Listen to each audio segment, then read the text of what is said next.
అదేం లేదు, మా నాన్నగారికి వెనక సపోర్ట్ అంతే నేను ఉండేది.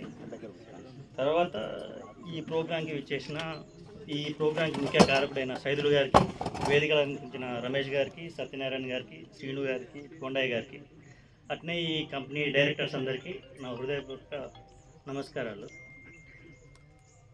అంటే ఈ రియల్ ఎస్టేట్ మీద నాకు పెద్దగా అవగాహన లేదండి. యాక్చువల్లీ చెప్పాలంటే నేను ఏదో కాంట్రాక్టర్ని, బిల్డర్ని, అది అవి అంటే మాట్లాడగలుగుతాను, నేను మాట్లాడలేను. నన్ను ఏదో ముఖ్య అతిథిగా పిలిచారు, నాన్న లేరు, నాన్న స్థానం నన్ను పిలిచారు, నేను వచ్చాను.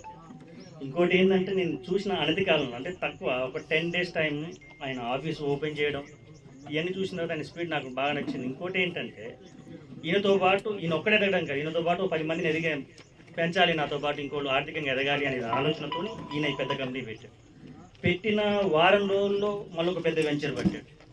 దాని తర్వాత ఇంకో వెంచర్ ఒక ప్లానింగ్లో ఉన్నాడు. ఈ వెంచర్ నేను అంటే మన పిలవగానే నేను ఎందుకు వచ్చినా అంటే ఈ చిన్న వయసులో ఆయన 41 years ఉంటాయి అనుకుంటా, చిన్న వయసులోనే ఇంత స్పీడ్గా వర్క్ చేస్తున్నాడు అంటే 10 మందిని ఇంకా నేను తీసుకెళ్తాను నాతో పాటు, నేను ఆర్థికంగా వాళ్ళని ఎదిగించాలి అనే ఆలోచన ఉన్నట్టు వాళ్ళని ఎంకరేజ్ చేయాలి. అందుకని నేను ఈ ప్రోగ్రాం రావడం జరిగింది. ఆయన్ని అభినందిస్తున్నాను. థ్యాంక్ యూ అండి. Thank you.